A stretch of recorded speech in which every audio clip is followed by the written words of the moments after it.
जय श्री कृष्णा।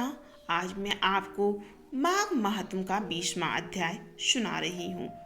वेदनिधि कहने लगे कि हे महर्षि, धर्म को जल्दी ही कहिए, क्योंकि श्राप की अग्नि बड़ी दुखकारक होती है। लोमस ऋषि कहने लगे कि ये सब मेरे साथ नियम पूर्वक माघ स्नान करें, अंत में यह श्राप से छूट जाएंगे। मेरा यह निश्चय है, शुभ तीर्थ में माघ स्नान करने से साप का फल नष्ट हो जाता है। 7 जन्मों के पाप तथा इस जन्म के पाप माघ में तीर्थ स्नान करने पर नष्ट हो जाते हैं। इस अच्छोद में स्नान करने से अवश्य ही मोक्ष की प्राप्ति होती है। राज, सूर्य और अश्वमेघ यज्ञ से भी अधिक फल माघ मास स्नान से होता है। अतः संपूर्ण पापों का सहज ही नाश करने वाला माघ स्नान क्यों न किया जाए। माघ मास का 21वां अध्याय। लोमस जी कहने लगे कि पूर्व काल में अवंती देश में वीरसेन नाम का राजा था। उसने नर्मदा के किनारे राज सूर्य यज्ञ किया और अश्वमेघ यज्ञ भी किए, जिनके खंबे सोने के बनवाए गए। ब्राह्मणों को अन्न का बहुत सा दान दिया और साथ ही गाय, सुंदर वस्त्र और सोने के आभूषण दान में दिए। वह देवताओं का भक्त और दान करने वाला था। भद्रक नाम का एक ब्राह्मण, जो अत्यंत मूर्ख, कुलहीन, कृषिकार करने वाला, दुराचारी तथा अधर्मी था, वह भाई बंधुओं का त्यागा हुआ इधर उधर घूमता हुआ देव यात्रियों के साथ प्रयाग में आया और माघ में उनके साथ 3 दिन तक स्नान किया। वह 3 दिन में ही निष्पाप हो गया और अपने घर चला गया। वह ब्राह्मण और राजा दोनों एक ही दिन मृत्यु को प्राप्त हुए। मैंने इन दोनों को बराबर इंद्रलोक में देखा। तेज, रूप, बल, स्त्री, वस्त्र और आभूषण में दोनों समान थे। ऐसा कहकर उसके महात्म को क्या कहा जाए। राजसूय यज्ञ करने वाला स्वर्ग का सुख भोग कर फिर भी जन्म लेता है, परंतु संगम में स्नान करने वाला जन्म मरण से रहित हो जाता है।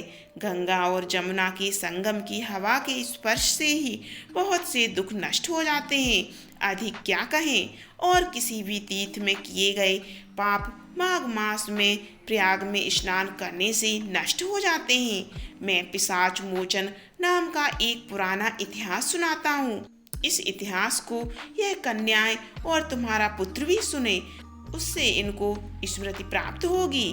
पुराने समय में देवदूति नाम का एक बड़ा गंभीर और वेदों का पारंगत एक वैष्णव ब्राह्मण था।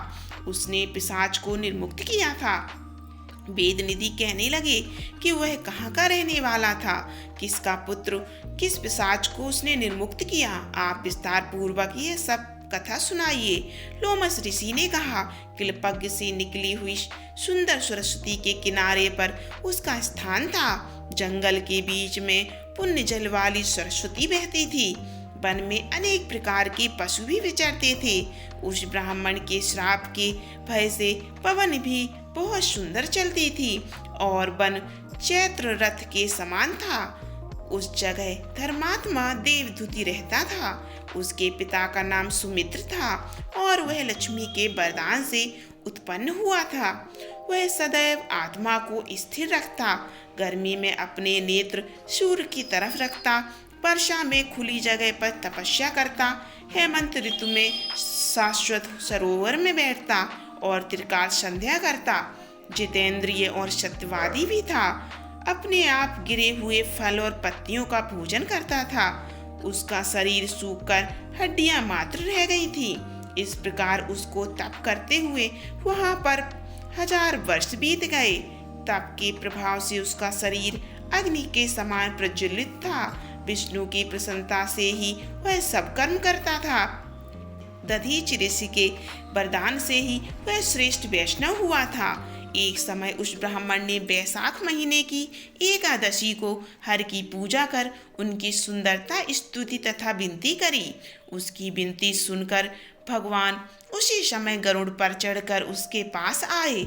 चतुर्भुज विशाल नेत्र, मेघ जैसा स्वरूप भगवान को स्पष्ट देखकर प्रसन्नता के मारे उसकी आंखों में आंसू भर गए और कृतकृत्य होकर उसने भगवान को प्रणाम किया।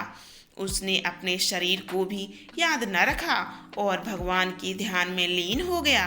तब भगवान ने कहा कि हे देवदूत, मैं जानता हूँ कि तुम मेरे परम भक्त हो। मैं तुमसे अति प्रसन्न हूँ।